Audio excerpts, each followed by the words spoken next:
Hello everyone, and welcome back to our two-part series on sort of the two wolves inside of you, the two diverging paths in the woods of what to do when you earn more or less than $100,000 a year. As I said in the last video, $100,000 a year does not mean the same for everyone, and although it is a very cushy lifestyle in certain parts of the country or with certain contexts, for example, if you don't have debt, if you come from some kind of generational wealth, if you have other assets that you've inherited or that you have access to, it could be very different than someone who's earning $100,000 living in New York City, supporting family members, paying off student loans, all of these other things. 100K is not always a perfect line in the sand, but for many people, it is a huge milestone. This video is a plan for how to manage your financial life once you cross that $100,000 threshold. If it don't apply, let it ride, as they say. We don't need to be bean souping in the comments about how actually in my life, blah, blah, blah, blah, blah, take what's valuable, leave what's not. But before we dive into the video, I want to give a quick thank you to this video's sponsor, Advisor.com. Our good friends at Advisor.com, I should say. Because if you're now earning over six figures, chances are your financial life is becoming more complex. Higher income often means more responsibilities, more decisions, more options, and often less time to figure everything out, which is where Advisor.com comes in.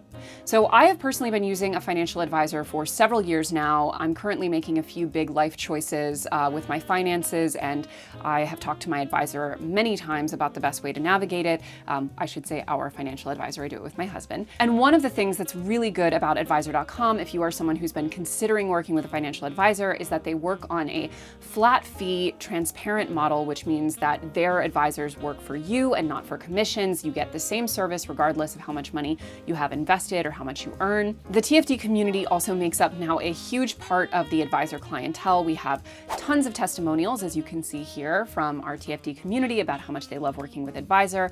And we just genuinely love working with their team. They're wonderful people and they do an amazing job. They can help you with everything from retirement planning to debt repayment to investing to real estate to, I don't know, big purchases.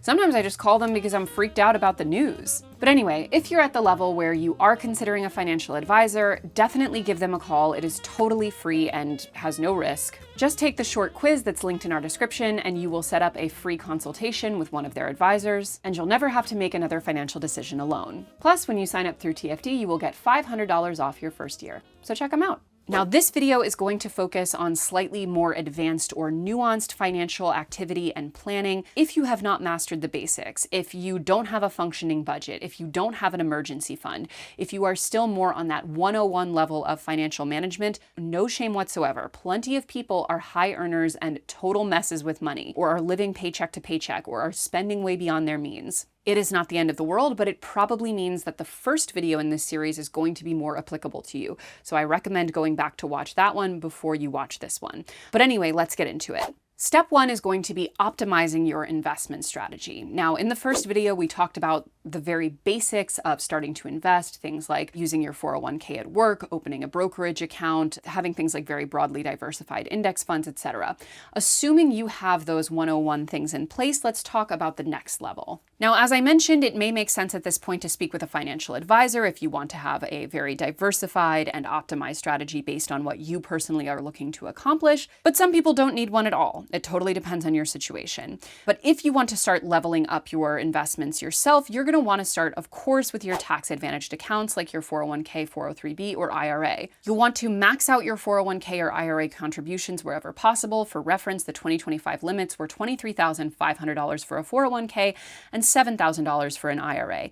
If you cannot max them out yet, try to increase your contributions by 1% every few months until you work your way there. And this may be a one-on-one reminder, but please make sure those contributions are actually invested and not just sitting there in cash. This especially goes for individual accounts like IRAs. If you are not invested at all outside of your employer, we often recommend and talk about Betterment here at TFD. A lot of us use it personally. It is a very easy to use, accessible investing app. Highly recommend checking it out. We also have a link for that. But next, after that, you want to explore other tax-advantaged options. So for example, if you've already maxed out your 401k, remember that you can still open an IRA, which is a fantastic next step towards maxing out. A SEP IRA is also an option if you have self-employed income, and this also applies to side income. Remember that you do not need to be full-time self-employed in order to use a SEP IRA. You can also look into an HSA or FSA options to save for healthcare. HSAs or health savings accounts can be especially great because even if you never use all of the money for healthcare costs, you can pull from them after age 65 for any reason without penalty. And if you have a kid, you may want to consider setting up a 529 plan for their future education costs. You can also set one up for a kid who is not your own, but for whose education you want to save. For high earners, there's also something referred to as a backdoor Roth IRA. This is a workaround for those who technically earn too much to contribute to a Roth IRA and to reap the long-term tax benefits. And yes, it's upsetting that this is a loophole for the already wealthy, but it doesn't mean you shouldn't take advantage if you can. We'll link in the description to a breakdown of how these work. Now, after you've explored and ideally maxed out all of your tax-advantaged options, it is time to explore your taxable brokerage accounts. So you want to be consistent with your contributions and reinvest your dividends. You should be able to set this up as an automatic default through your brokerage account. And it's still worth noting that even at higher incomes and net worths, do not try to time the market nor to pick individual stocks. Consistent investing over time is going to allow you to capture the market's best days, and that goes for both tax-advantaged and taxable accounts. Lastly, you want to adjust your strategy and your asset allocation based on your goals and timelines. Now, candidly, this is something that I work on pretty frequently with my financial advisor, especially when we're going into a big spending moment or financial decision, because sometimes moving around asset allocation in those moments can be beneficial. But it is generally a key investing principle because you want to match your risk exposure to your time horizon. There are different opinions from experts, but generally, short-term goals, anything under 5 years, should be kept in cash or cash equivalents like CDs. Yes, your emergency fund is part of this. And the more assets you have, the more you may need to keep in an emergency fund, especially if you own a home and need to be able to cover repairs at any given time. But medium-term goals like 5 to 9 years can have a cautious mix of illiquid and liquid assets. Long-term, 10 plus years, like your retirement, unless you're very lucky, can typically handle a higher level of risk, aka more stock allocation. But as time is less on your side, if you want to be more conservative in your risk exposure, you may want to allocate more toward bonds. Asset allocation can also be impacted by how much your portfolio is invested in non-American currencies and markets. There's a lot of nuance to asset allocation as you start to invest more of your portfolio.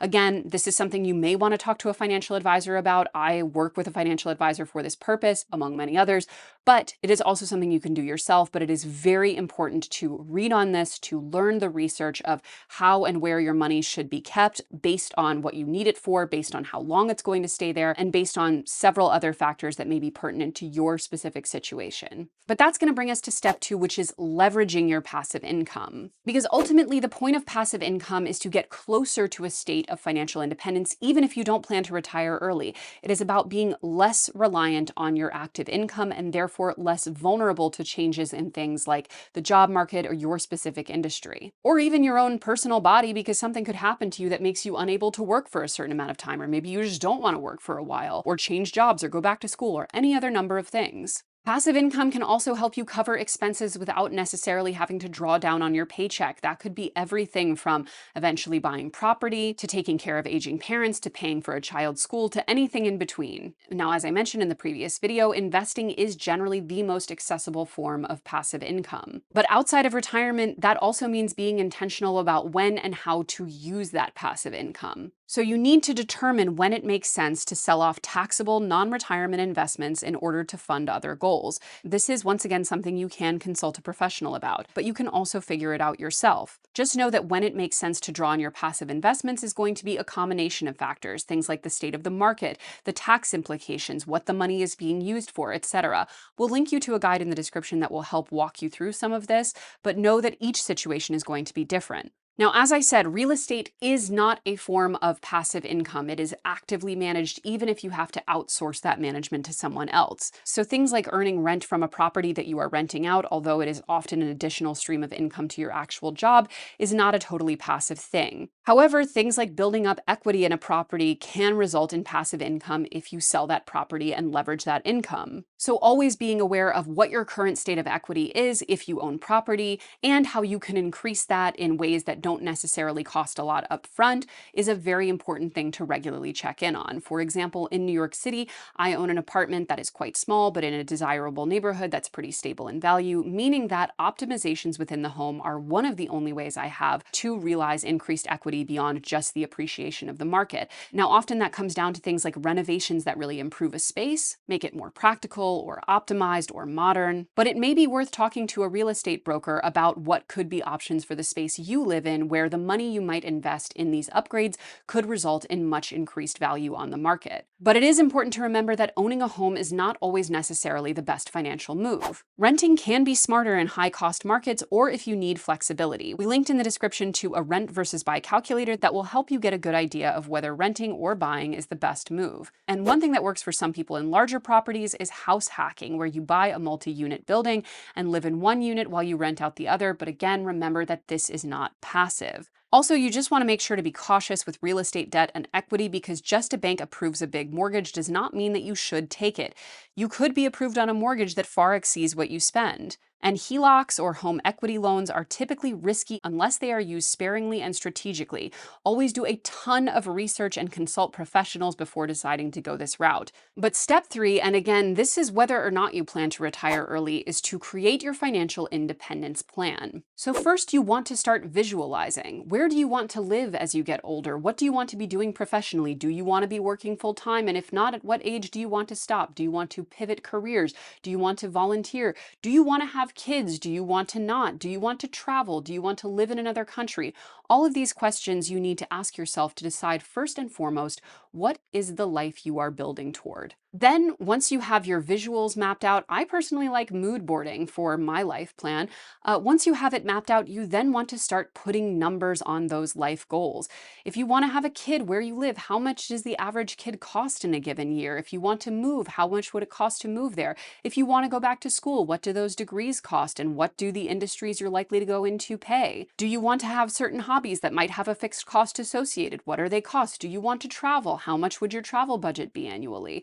Do you want to stop working full-time at an age that is younger than traditional retirement? If so, how much does that cost? From these numbers, you can get a general financial independence number, what it will cost you to have financial flexibility to live the life you want to live without being reliant on every single paycheck. Because financial independence doesn't mean you have to stop working altogether, it just means you are no longer reliant on your sole income for every aspect of your living costs. It is a spectrum, and the more financial independence you have, the less you rely on work. For me personally, my goal is to achieve financial independence at the age of 40 for, I would say, at least 80% of my living expenses, meaning that although I still probably will do some paid work, which means I would be able to orient the majority of my working hours toward either explicitly volunteer/unpaid work or work that is more passion/hobby driven, and therefore less concerned with whatever I make on it. Essentially, I want to be able to limit the amount that I am required to work for money to as little as possible by the age of 40. That's very young, but I've had a pretty fruitful career, as has my husband. We don't have children or plan to, and we have a relatively low cost of living compared to our expenses. But in order to figure out what your numbers are, you will need the rule of 25. The rule of 25 is essentially just multiplying your annual desired expenses by 25 to find your target nest egg.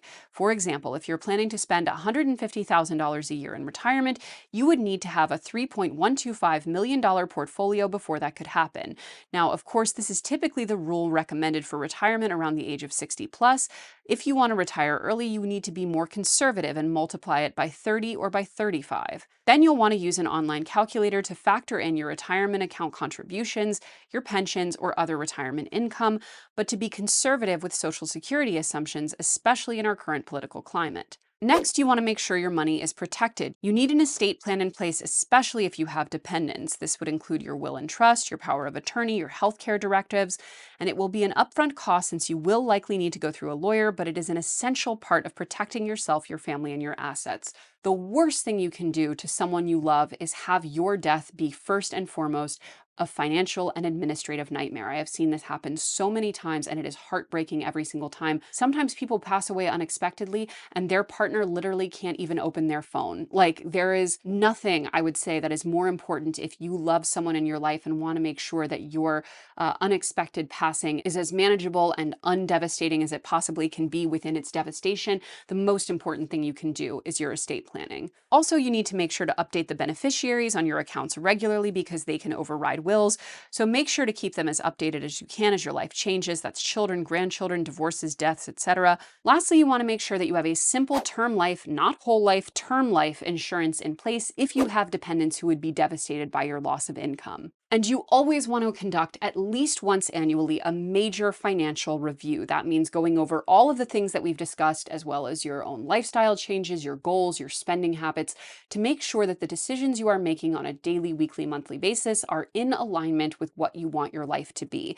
If you are lucky enough to be a higher earner, to have a little nest egg, to be more financially secure, the best possible thing you can do is be as intentional as possible with that money so that you are not unintentionally putting yourself in a position to need to work as if you have nothing essentially to the rest of your life. Because again, do remember that there are plenty of high earners, even super high earners, who live paycheck to paycheck because their spending isn't under control and their planning isn't intentional. I personally like to sit down with my husband and make a day of it. We order food, we put on great music, we light some candles, we just make it a fun, nice bonding experience where we also talk about our money, our life, our future, what we want all of this work and success to go to. Ultimately, to have gotten to any place of financial stability is a huge success worth celebrating, and that's part of the reason to have these checkups. It's also, if you have a good partner, a great way to feel closer to them because you're treating them as what we often forget a marriage or partnership should be, which is a actual life partnership. They're your business partner in the business of life. And being thoughtful and taking a step back on a regular basis also helps you to practice emotional mastery over your financial decisions. The more we build up that financial security, the more it's important to not have it derailed by impulsive or emotionally driven responses that are bad for the goals that we're working toward. Because often the more money we have, the more damage that we can do. That includes many things, by the way, but one of them is resisting the urge to panic sell. Panic selling is one of the worst things you can possibly do for your investment strategy and can wipe out literally decades of good, hard, steady work. Ultimately, if you have gotten to this point, congratulations, but remember, it is just the start. Keep building, and intentionality matters more now than ever. Because ultimately, money is just a tool to live the lives we want, but if we are not orienting our day-to-day decision around that future self, then we are almost certainly going to get derailed and lost in the nonsense. But anyway, that's my two-part series on what to do with your money. I'll see you next time.